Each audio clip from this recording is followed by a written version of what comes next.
Hello बच्चों, आप सभी का स्वागत है आपके अपने YouTube channel the PCM vision में। इस वीडियो में हम लोग क्लास 12th के इकोनॉमिक्स का मॉडल पेपर सेट 5 को सॉल्व करेंगे बच्चों। इससे पहले हम लोगों ने इकोनॉमिक्स का मॉडल पेपर सेट 1 से लेकर के सेट 4 तक के सॉल्यूशन को देख लिया था। साथ ही साथ मैं आपको बता देना चाहूँगा कि इस चैनल के माध्यम से अगर आप आर्ट्स के स्टूडेंट हैं तो हिस्ट्री के पूरे 5 सेट और जियोग्राफी का भी पूरे 5 सेट का सोल्यूशन इस चैनल में अपलोड कर दिया गया है। आर्ट्स का एक प्लेलिस्ट बना हुआ है बच्चों, आप लोग वहां से जाकर के उन सभी वीडियो को देख सकते हैं। साथ ही साथ अगर आप साइंस के छात्र हैं बच्चों, तो मैं बता देना चाहूंगा फिजिक्स का पूरे 5 सेट, और केमिस्ट्री का 4 सेटों का सॉल्यूशन अपलोड कर दिया गया है। आप लोग उसे भी जाकर के देख लेंगे बच्चों। अगर आप चैनल पे नए हैं तो चैनल को सब्सक्राइब कर लेंगे, क्योंकि इस चैनल के माध्यम से हम कोशिश करेंगे आपको इसके बाद चैप्टर बेस्ड एमसीक्यू प्रश्नों को प्रैक्टिस करवाया जाए, ताकि आप एग्जाम में बेहतर से बेहतर कर सकें। तो चलिए स्टार्ट करते हैं आज के प्रश्नों को। आपका पहला प्रश्न है बच्चों, समष्टि शब्द के लिए प्रयुक्त अंग्रेजी का शब्द मैक्रो किस भाषा के शब्द से लिया गया है? इससे पहले था इकोनॉमिक्स किस भाषा से लिया गया है, तो इसका राइट आंसर हो जाएगा ग्रीक भाषा से। माइक्रोस और इकोनॉमिक्स तीनों एक ग्रीक भाषा से लिया गया है बच्चों। क्लियर है यहां तक आप लोग? उसके बाद देखिएगा, चयन की समस्या उत्पन्न होती है क्योंकि हमारे साधन दुर्लभ है बच्चों। क्योंकि हमारे साधन दुर्लभ है, बहुत ही कम मात्रा में हमारे साधन है, इसकी वजह से चयन की समस्या उत्पन्न होती है। क्लियर है यहां तक? उसके बाद है, उत्पादन संभावना वक्र का आकार मूल बिंदु की ओर अवतल होते हैं का कारण क्या है? तो 3 का राइट आंसर हो जाएगा बढ़ती सीमांत अवसर लागत। अवसर लागत किसे कहते हैं, मैं आपको थोड़ा सा यहाँ पे समझा देता हूं बच्चों। मान के चलिए बच्चों, आप एक जगह पर ट्यूशन पढ़ा रहे थे। आप क्या कर रहे थे? ट्यूशन पढ़ा रहे थे, सेल्फ के लिए, अपनी जरूरतों को पूरा करने के लिए ट्यूशन पढ़ा रहे थे। वहां पे आपको 500 रुपया का आपको मंथली फी दिया जा रहा था। और आपके बाद क्या हुआ, आप अच्छे से पढ़ाई किए, उसके बाद आपका बैंक में नौकरी लग गया। बैंक में आपका नौकरी लग गया, वहां पे 10,000 रुपया आपको वहां पे दिया जाने लगा बच्चों। 10,000 रुपया आपको दिया जाने लगा सैलरी। तो आपकी ये जो 500 रुपया थी बच्चों, वही अवसर लागत कहलाएगी। क्या कहलाएगी? यही 500 रुपया आपकी अवसर लागत कहलाएगी। क्लियर है आप लोग? तो क्या होती है? बढ़ती सीमांत अवसर लागत के कारण, ठीक ना। उसके बाद है, व्यष्टि अर्थशास्त्र के संबंध में कौन सा कथन सत्य है? तो व्यष्टि अर्थशास्त्र का क्षेत्र व्यापक है। देखिए, व्यष्टि अर्थशास्त्र का क्षेत्र व्यापक नहीं है, समष्टि अर्थशास्त्र का क्षेत्र व्यापक है। क्लियर? यहाँ पे क्या हो जाएगा? समष्टि। तो ये कथन गलत है बच्चों। तो और उसके बाद दूसरा कथन क्या है बच्चों? व्यष्टि अर्थशास्त्र का संबंध राष्ट्रीय आय से निर्धारण से होता है। नहीं, समष्टि अर्थशास्त्र का संबंध राष्ट्रीय आय के निर्धारण से है। समष्टि मतलब बहुत बड़े क्षेत्र का अध्ययन किया जाता है, और व्यष्टि मतलब क्या हुआ? छोटे क्षेत्रों का अध्ययन किया जाता है। किसी फर्म का अध्ययन किया जाता है, कंपनी का, तो किसी परिवार का, किसी एक व्यक्ति की आय का अध्ययन किया जाता है बच्चों। साथ ही साथ देखिएगा, व्यष्टि अर्थशास्त्र के अंतर्गत सामूहिक आर्थिक विचारों का अध्ययन किया जाता है। ये भी नहीं, सामूहिक का अध्ययन नहीं किया जाता है, एक का अध्ययन किया जाता है। उसके बाद डी है आपका, व्यष्टि अर्थशास्त्र के अंतर्गत व्यक्तिगत आर्थिक इकाई का अध्ययन किया जाता है। तो व्यक्तिगत, देखिए, एक का अध्ययन किया जाता है। तो right answer option number D is right answer. Clear है आप लोग बच्चों? उसके बाद है, द वेल्थ ऑफ नेशन नामक पुस्तक के लेखक कौन है? तो इसका राइट आंसर हो जाएगा option number B, Adam Smith. कौन है? एडम स्मिथ इसके लेखक है। देखिए, धन संबंधित, वेल्थ मतलब क्या होता है? धन संबंधित अर्थशास्त्र में धन संबंधित परिभाषा किसने दी थी? एडम स्मिथ ने दी थी। और एक प्रश्न आपका जरूर आएगा एग्जाम में, प्रत्येक एग्जाम में आता है, अर्थशास्त्र का जनक किसे कहा जाता है? तो बहुत बार आप लोगों ने पढ़ा होगा, अर्थशास्त्र का जनक एडम स्मिथ को कहा जाता है बच्चों। देखिए, साइंस, कॉमर्स और आर्ट्स तीनों का मॉडल पेपर सेम है बच्चों, क्योंकि आप सभी को एनसीईआरटी पढ़ना है। सिर्फ आप लोगों का एग्जाम होता है वो अलग दिन में होता है। उसके बाद नेक्स्ट प्रश्न है बच्चों, अर्थशास्त्र की केंद्रीय समस्या का संबंध उत्पादन की तकनीकी के चयन से है। तो किस केंद्रीय से है? तो इसका राइट आंसर है, किससे कितनी, क्या हो जाएगा? कैसे उत्पादन करें। ऑप्शन नंबर सी, कैसे उत्पादन करें, मतलब कौन सा, बैल से उत्पादन करें कि ट्रैक्टर से उत्पादन करें, कि बड़ा ट्रैक्टर कि छोटा सा ट्रैक्टर, कैसे उत्पादन करें। ये आप लोग चारों देख रहे हैं ना, ये अर्थशास्त्र की केंद्रीय समस्या है बच्चों। ये अर्थशास्त्र की केंद्रीय समस्या है, आपको इसको याद कर लेना है। उसके बाद है आपका 7 नंबर का प्रश्न है बच्चों, निम्नलिखित तालिका एक उपभोक्ता के लिए कुल उपयोगिता तालिका है, ठीक ना। यदि वस्तु की प्रति इकाई कीमत 5 रुपये हो, तो संतुलन की अवस्था में उपभोक्ता वस्तु की कितनी इकाई प्राप्त करना चाहेगा? तो देखिएगा बच्चों, आपको मैं बता देना चाहूंगा, यहाँ पे कोई भी उपभोक्ता संतुलन की अवस्था में कितनी प्राप्त करनी चाहती है? जब उसका मूल्य बच्चों और उसकी सीमांत उपयोगिता बराबर हो जाए, तब वो संतुलन की अवस्था में कर सकते हैं। तो कब बराबर हो जाती है? जब मूल्य और सीमांत उपयोगिता बराबर हो जाती है। तो मैं आपको बता देना चाहूंगा बच्चों, यहाँ पे क्या दिया है? 5 रुपये प्रति इकाई, 5 रुपये इकाई दिया हुआ है। तो आप यहाँ पे आ जाइए, यहाँ पे 5 है, ठीक ना। तो आपको पूछ रहा है कि उपभोक्ता वस्तु की कितनी इकाई प्राप्त करना चाहेगा, कितनी इकाई प्राप्त करना चाहेगा, और 100 पूछ रहा है आपसे। तो मैं बता देना चाहूंगा बच्चों, मार्जिनल यूटिलिटी यानी कि सीमांत उपयोगिता इक्वल टू क्या हो जाता है? T U N minus T, यहाँ पे टी हो जाएगा यू एन माइनस वन। यहाँ पे अच्छा से लिख नहीं पाए तो आप लोग समझ गए होंगे। अच्छा ठीक है, एक बार अच्छा से हम यहाँ पे लिख देते हैं बच्चों। ये आपका फॉर्मूला हो जाएगा बच्चों, समझे ना। तो यहाँ पे देखना पड़ेगा मार्जिनल यूटिलिटी आपको निकालना है बच्चों। तो देखिए आपका टी यू एन क्या दिया हुआ है? 5 दिया हुआ है, एन की जगह पे 5, तो यहाँ पे आपका पांचवा इकाई का ले लेना है, पांचवा इकाई का ले लेना है बच्चों। तो कितना दिया पे? यहाँ पे 36 दिया हुआ है बच्चों। और उसको आपको एक कम कर देना, एन माइनस वन, यानी एन का मान यहाँ पे 5 था, तो यहाँ पे एन का मान 4 इकाई पे क्या होगा, यानी कि यहाँ पे 5 माइनस 1, तो 4 इकाई पे क्या होगा? तो 4 इकाई पे आप देख रहे होंगे बच्चों, यहाँ पे कितना है? 31 है बच्चों। तो इसका यहाँ पे हम क्या बैठा देंगे? 31 बैठा देंगे, माइनस 31 कर देंगे, तो क्या राइट आंसर आ जाएगा बच्चों? एक 36 माइनस 5, एक 36 माइनस 31 इक्वल टू 5 आ जाएगा। क्या आ जाएगा? 5 आएगा। Option number B is right answer. उम्मीद है आपको ये क्लियर हो गया होगा, ठीक ना। उसके बाद है, किसी वस्तु की एक अतिरिक्त इकाई की उपभोग से प्राप्त उपयोगिता क्या कहलाती है? अगर आपने पिछला वीडियो देखा होगा बच्चों, तो हमने हर वीडियो में बताया होगा कि सीमांत, एक अतिरिक्त आ गया तो वहां पे क्या लग जाएगा? सीमांत लग जाएगा। और यहाँ पे उपयोगिता है, तो उपयोगिता सीमांत क्या हो जाएगी? सीमांत उपयोगिता हो जाएगी। Option number C is right answer. उसके बाद है बच्चों, एक उपभोक्ता दो वस्तुओं के दो बंडलों, समोसा 5 समोसा, दो बंडल क्या दिया हुआ है? बंडल ये दिया हुआ है जिसमें 5 समोसा और 4 कचौड़ी है, ठीक ना। और तथा बी में, बी बंडल दिया में समोसा 5 से कचौड़ी 6 है, के बीच तटस्थ है, तटस्थ है। तो यह कथन क्या होगी? सत्य है। क्या सत्य है? देखिए एक कथन सत्य है बच्चों, क्योंकि यहाँ पे दो वस्तुओं की संभावना को दर्शाया जा रहा है। एक वस्तु को कम कर रहे हैं तो एक वस्तु को अधिक कर रहे हैं। क्लियर है आप लोग यहाँ पे? देखिए उसके बाद है, अधिक किसी वस्तु की मांग वक्र का समीकरण, समीकरण यहाँ पे दिया हुआ है बच्चों, Q equal to 15 minus 2P दिया हुआ है। तो वस्तु की प्रति इकाई कीमत 1 रुपया है, यानी कि प्राइस कितना दिया हुआ है? P इक्वल टू 1 दिया है। तो पूछ रहा है कि होने पर वस्तु की मांग की क्या होगी? तो क्वांटिटी इक्वल टू यहाँ पे क्या दिया हुआ है बच्चों? देख सकते हैं। तो यहाँ पे कुछ नहीं करना है, आपका पी का वैल्यू क्या दिया हुआ है? प्राइस कितनी दी हुई? 1 रुपये दी हुई। कितनी दी हुई? 1 रुपये। तो आपको पी की जगह पर यहाँ पे 1 पुट कर देना है, 15 माइनस 2 इंटू पी की जगह पर 1 इक्वल टू क्या जाएगा? 13। 15 माइनस 13 इक्वल टू क्या आ जाएगा बच्चों?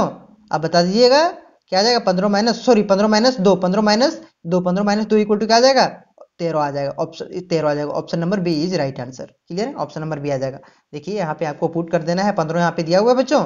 अब दो के जगह एक, पी के जगह 1 पुट करेंगे तो 15 माइनस 2 इंटू 1 इक्वल टू 2। तो 15 में 2 घटाएंगे क्या आ जाएगा? 13 आ जाएगा।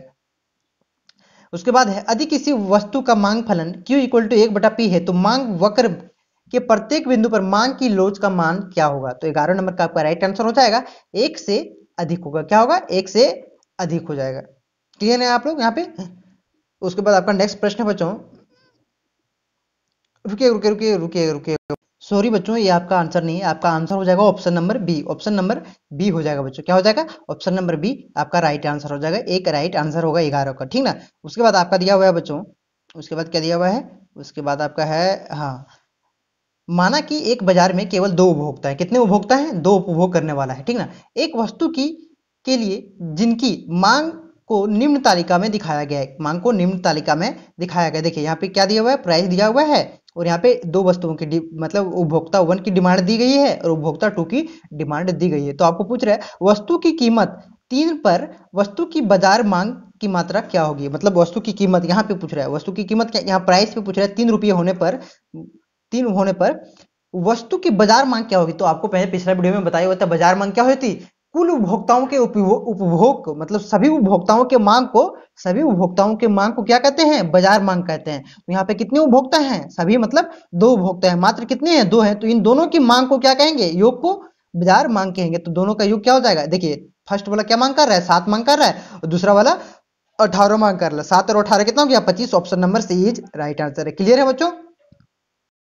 बजट रेखा, देखिए समीकरण आपका दिया हुआ है 3x plus 4y equal to 20 की ढाल क्या होगी? तो अब बता देना चाहूंगा बच्चों, बजट रेखा की ढाल इक्वल टू क्या हो जाता है बच्चों?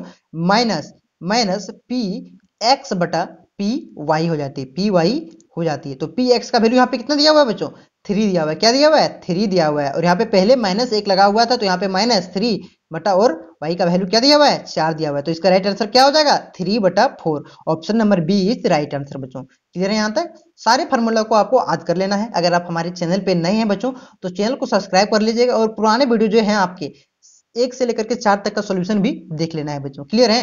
उसके बाद दिया हुआ है चाय की कीमत कम होने से चीनी की मांग क्या हो जाएगी, चीनी की मांग बढ़ जाएगी। क्या हो जाएगी, बढ़ जाएगी। चाय की कीमत कम होने से चीनी की मांग बढ़ जाएगी बच्चों। क्यों बढ़ेगी, ये दोनों एक पूरक वस्तुएं हैं बच्चों। क्यों बढ़ेगी, दोनों एक पूरक वस्तुएं हैं। तो चाय की कीमत होगी तो क्या होगी, चाय की मांग ज्यादा होगी। चाय की मांग ज्यादा होगी तो क्या होगी, दोनों पूरक वस्तुएं हैं। क्या चीनी के बिना चाय बनाया जा सकता है क्या, ये चाय चपत्ती है, वो चाय पूरा मटेरियल नहीं है आपका। चाय क्या है, चपत्ती। चपत्ती की मांग अगर कीमत कम होने से क्या होगी, चपत्ती की मांग बढ़ेगी। तो चपत्ती की मांग बढ़ेगी तो चीनी की ऑटोमेटिक बनेगी, क्योंकि चीनी के बिना वो चाय तो बन नहीं सकता है ना। तो क्या हो जाएगी, option number D is right answer. समझते जाना है आपको अपने आप। इसी तरह का प्रश्न आपके बोर्ड एग्जाम में आने वाला है, सारा आपको क्लियर करके जाना है।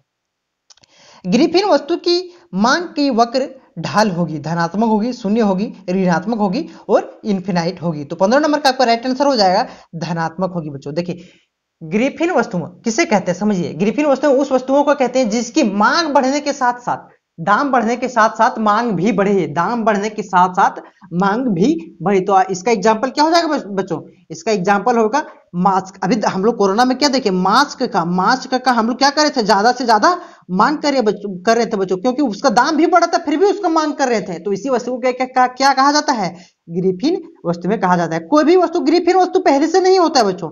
ग्रिफिन वस्तु उसे समय बना देता है। जैसे मास्क को समय, मास्क को पहले हम लोग पूछते थे क्या, अरे भाई मास्क कौन था, चलो हटान, कौन लगाता है मास्क, पोल्यूशन के लिए भी नहीं लगाते थे। लेकिन ऐसा समय आ गया कि उसका दाम भी बढ़ने लगा और उसका मांग भी बढ़ने लगा। तो इसका राइट आंसर क्या हो जाएगा, धनात्मक हो जाएगा। इसी को कहते हैं ग्रिफिन वस्तुएं। क्लियर है बच्चों। यहां तक आप लोग चैनल में नहीं है तो चैनल को सब्सक्राइब जरूर करिएगा और वीडियो को लाइक करके दोस्तों में ज्यादा से ज्यादा जरूर शेयर करिएगा यार। देखिएगा, यदि किसी वस्तु की मांग रेखा एक्स अक्ष के समांतर है तो मांग की लोच का मान क्या होगा। अगर एक्स अक्ष के समांतर है, देखिए ये हो गया आपका एक्स अक्ष और ये हो गया क्या, वाई अक्ष। तो ये देखिए क्या दी हुई है, मांग की रेखा। मांग रेखा किसके समांतर है, तो ये समांतर मतलब इसके समांतर है। देख सकते हैं किसके समांतर, एक्स अक्ष के समांतर। तो यहाँ पे हम क्या बताए थे, ये इक्वल टू क्या बताए थे, इसमें ये इक्वल टू मांग की लोच इक्वल टू क्या, इनफिनाइट। तो option number A is right answer. अरे अगर आपसे पूछा जाता बच्चों कि वाई एच के समांतर है, अगर वाई एच के समांतर है, वाई एच के समांतर है बच्चों, तो क्या हो जाता, ये इक्वल टू क्या हो जाता है, जीरो हो जाता है। क्या हो जाता है, जीरो हो जाता है। और मूल बिंदु से, अगर मूल बिंदु के से गुजरा हुआ रहता, अगर मूल बिंदु से गुजरा हुआ रहता है तो क्या हो जाता है, ये इक्वल टू क्या होता है, मांग की लोच इक्वल टू 1 हो जाता है। क्या हो जाता है, 1 हो जाता है। यहाँ पे ऑप्शन में नहीं, 1 हो जाता है। क्लियर है, आपको यह सभी याद रख लेना है। किसी साधन की कीमत की मजदूरी कहा जाता है, क्या कहा जाता है, किसी साधन की कीमत की मजदूरी को क्या कहा जाता है, श्रम कहा जाता है। क्या कहा जाता है, श्रम कहा जाता है। और पूंजी की मजदूरी, पूंजी की कीमत को क्या कहा जाता है, पूंजी की कीमत को क्या कहा जाता है, ब्याज कहा जाता है। क्या कहा जाता है, ब्याज। और भूमि की कीमत को, भूमि साधन की कीमत को क्या कहा जाता है, इसको कहा जाता है लगान कहा जाता है। और साहस की लाभ कहा जाता है। क्लियर है आप लोग। उसके बाद आपका प्रश्न बच्चों 18 नंबर का, थोड़ा वीडियो लंबा होगा क्योंकि आपको समझते हुए चलना है बच्चों। आंसर बताना मेरा लक्ष्य नहीं है, आपको समझाना लक्ष्य है। यही प्रश्न जरूरी नहीं आएगा, 30 से 40% तो आएगा, लेकिन यही प्रश्न जरूरी आपका सभी आ जाएगा, ठीक ना। उसके बाद आपका प्रश्न बच्चों 18 नंबर का, दो साधन, श्रम दिया हुआ है, एल दिया हुआ है, लेबर, और पूंजी कैपिटल के दिया हुआ है। के दिए उत्पादन फलन क्यू इक्वल टू आपका दिया हुआ है 5L + 3K। तो श्रम की पूंजी का 100 इकाई, दोनों को 100 इकाई लेना है। क्या लेना है, दोनों को 100 इकाई लेना है बच्चों। यहाँ पे आप लोग कंफ्यूज नहीं करना है। तो रोजगार से वस्तु की डैश अधिकतम मात्रा, कितनी अधिकतम मात्रा उत्पादन की जा सकती है, तो बस आपको कुछ नहीं करना है, एल की जगह 100 पुट कर देना है। क्यू इक्वल टू एल की जगह 100 पुट करेंगे तो क्या हो जाएगा, 5 × 100 यहाँ पे हो जाएगा प्लस 3 × 100। अगर आप जोड़िएगा तो 500 क्या हो जाएगा, यहाँ पे लिख देते हैं Q इक्वल टू 500 + 300, 500 + 300, ठीक ना। यहाँ 300 हो जाएगा तो क्या हो जाएगा, ये 800 आपका आंसर हो जाएगा। ठीक है, option number C is right answer. Clear है। इस तरह के प्रश्न एग्जाम में देखे जा रहे हैं। एग्जाम के आपको मॉडल पेपर सेट में भी देखे जा रहे हैं। साधनों के विशेष संयोग को तकनीकी रूप से दक्ष कहा जाता है, जिसमें कम से कम एक साधन की मात्रा क्या हो, एक साधन की मात्रा स्थिर हो। क्या हो, स्थिर हो। Option number B is right answer. उसके बाद है समुत्पाद वक्र का समुत्पाद वक्र का बिंदु दो साधनों के विशेष संयोग को दर्शाता है जो वस्तु की क्या वस्तु की 20 का आपका राइट आंसर क्या हो जाएगा ऑप्शन नंबर 20 समान उत्पादन करते हैं। क्लियर है यहां तक। उसके बाद दिया हुआ है दो साधन एल तथा के दिया हुआ है, लेबर और पूंजी दिया हुआ है, उत्पादन फलन दिया हुआ है Q इक्वल टू ए के पावर Q इक्वल टू ए के पावर अल्फा और बी के पावर बीटा दिया हुआ है। के का पावर क्या दिया हुआ है बीटा। तो पूंजी की 0 इकाई यानी कि के की 0 इकाई पर रोजगार का उत्पादन कितना होगा। रोजगार का उत्पादन कितना होगा कुछ नहीं है आपको 0 यार बी किसी भी को 0 से जुड़ा ए एल अल्फा और के का वैल्यू यहाँ पे क्या दे दिया है 0 दे दिया है। क्या दे दिया है 0। पूंजी का वैल्यू कितना दे दिया है 0 दे दिया और बीटा तो किसी को भी हम 0 से गुना करेंगे बच्चों तो क्या हो जाएगा 0 आ जाएगा। ऑप्शन नंबर ये इज राइट आंसर। क्लियर है यहां तक।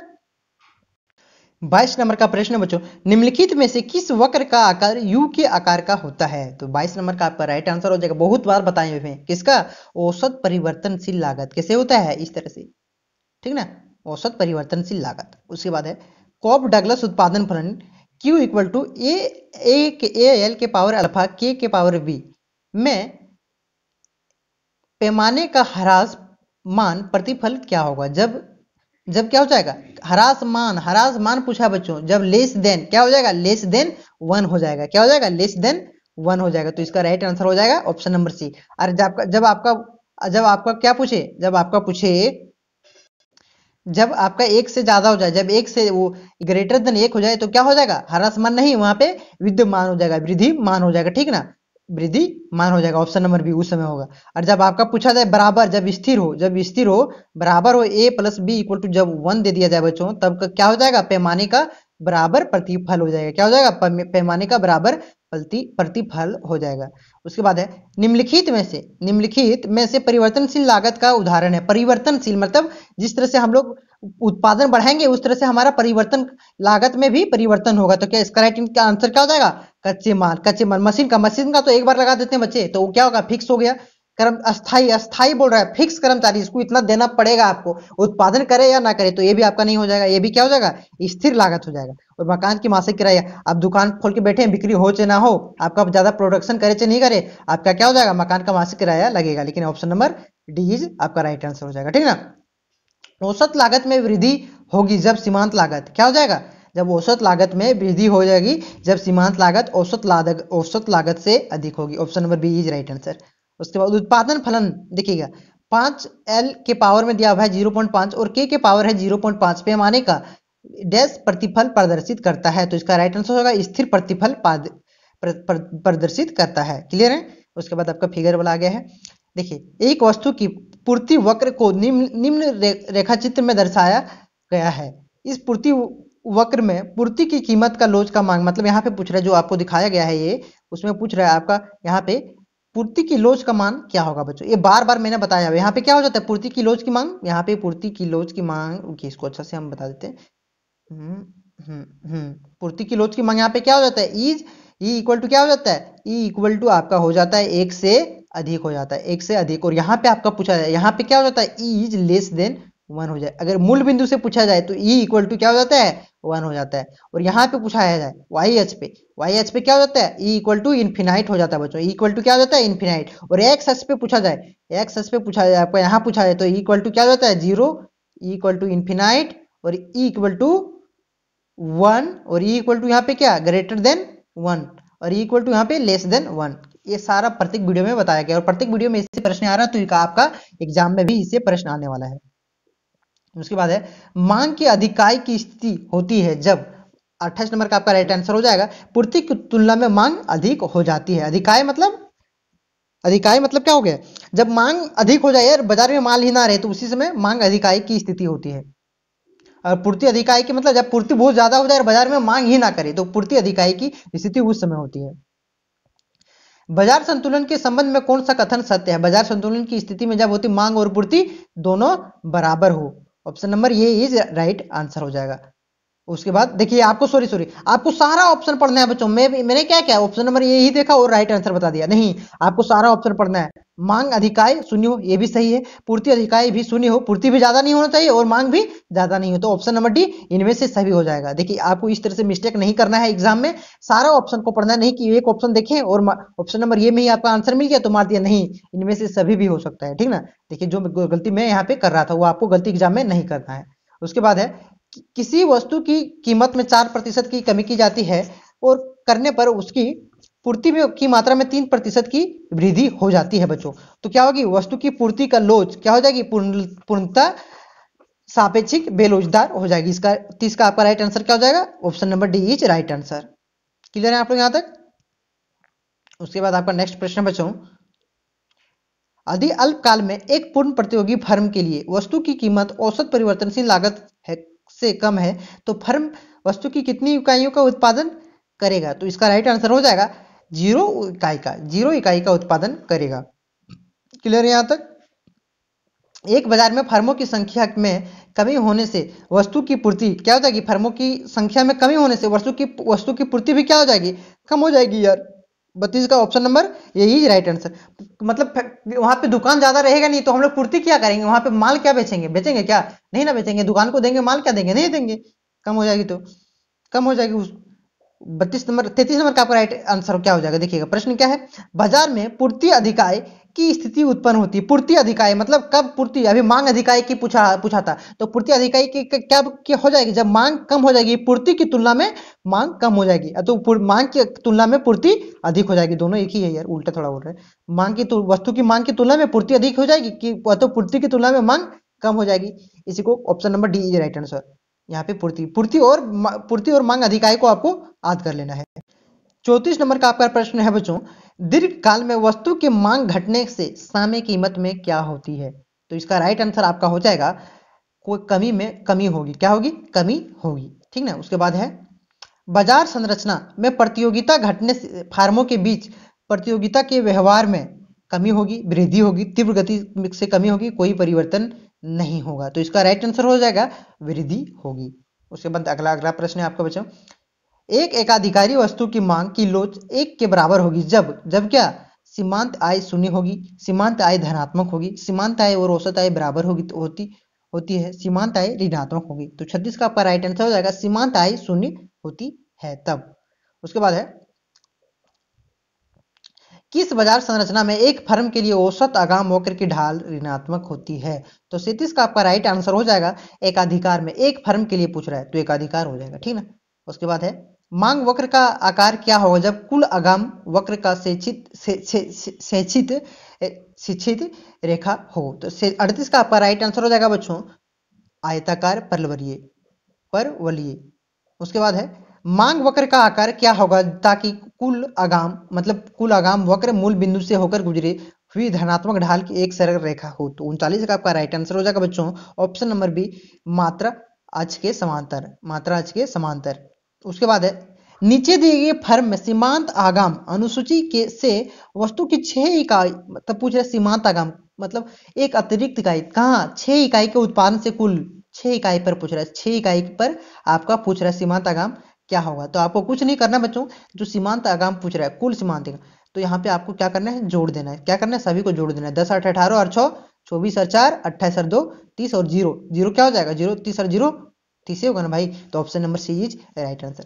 क्लियर है दोस्तों। अगर आप चैनल पे नए हैं तो चैनल को सब्सक्राइब कर लेंगे और साथ ही साथ हमारे टेलीग्राम ग्रुप को ज्वाइन कर लेंगे, क्योंकि इस चैनल के माध्यम से आपको रोज 3 से 4 वीडियो प्रोवाइड करवाए जाते हैं, जिसका कम से कम ज्यादा से ज्यादा 3 ही वीडियो का नोटिफिकेशन आपके पास पहुंचता है। इसलिए उस वीडियो को हम टेलीग्राम ग्रुप में फॉरवर्ड करते हैं, आप लोग वहां से जाकर के ज्वाइन कर लेंगे। एग्जैक्ट रिलेटेड जानकारियां भी वहां से दी जाती है, साथ ही साथ प्रैक्टिस क्वेश्चन भी आपको वहां से प्रोवाइड करवाया जाएगा। तो टेलीग्राम ग्रुप का लिंक डिस्क्रिप्शन में दिया हुआ है, आप लोग वहां से जाकर के ज्वाइन कर लेंगे। तो अभी के लिए बस इतना ही बच्चों।